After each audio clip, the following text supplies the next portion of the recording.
परम पूजनीय सिद्धांत रत्न ब्रह्मचारिणी सुमन दीदी का देवलोक गमन होने पर दिल्ली के निर्माण विहार स्थित कम्युनिटी सेंटर में परम पूज्य उपाध्याय श्री गुप्ती सागर जी महाराज के सानिध्य में विनयांजलि सभा का आयोजन किया गया, जिसमें सभी भक्तों ने समाधिस्थ दीदी को भाव भरी श्रद्धांजलि समर्पित की। परम पूज्य उपाध्याय श्री गुप्ती सागर जी महाराज की सुशिष्या पूजनीय सिद्धांत रत्न ब्रह्मचारिणी सुमन दीदी का 12 जून को समता पूर्वक समाधि मरण हुआ था। इसी क्रम में दिल्ली के निर्माण विहार स्थित कम्युनिटी सेंटर में गुरुवर के सानिध्य में विनयांजलि सभा का आयोजन किया गया। इस अवसर पर भक्तों ने अपने भावों को व्यक्त करते हुए श्रद्धांजलि समर्पित की। उनके देवलोक गमन से जो खालीपन पैदा हुआ है उसे भरना, उसकी पूर्ति करना अभाव सा प्रतीत होता है। उनकी दिव्यात्मा को हमारा सशत नमन, नमस्कार और प्रणाम। साथियों, हम आप इस दुख की घड़ी में इन शब्दों के द्वारा अपने दुख को कम करने की नगण्य कोशिश कर रहे हैं, ये जानते हुए भी कि अब हमारे ऊपर जिम्मेदारियां और बढ़ गई हैं। बिना प्रभु के आशीर्वाद द्वारा इसकी पूर्ति नहीं हो सकती। वे मुक्ति पथ की प्रतीक थी और निश्चित रूप से गुरुदेव आपने उनके जीवन को संवारा। मैं एक बात और कहना चाहूँगा आज कि दीदी की भावना के अनुरूप पंच कल्याणक महोत्सव संपन्न हुआ। पंच कल्याणक के समापन के उपरांत भी उन्होंने यहाँ से प्रस्थान किया, अपने जीवन के अंतिम लीला को पूर्ण किया।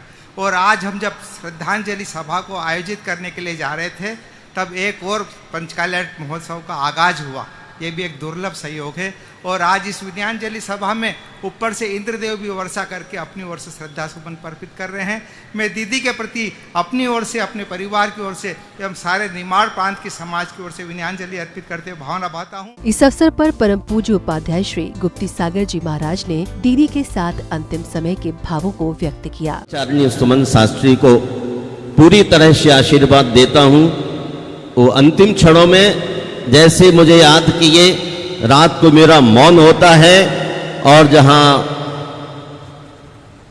कोई श्राविकाएं होती उस तरह उस जगह साधुओं का जाना निषिद्ध है। 5:30 बजे सुबह जब दिन निकल आया, मुझे कहा गया तो मैं तुरंत गया, आवाज मारी और तुरंत कॉन्शियस होश आवास में थे।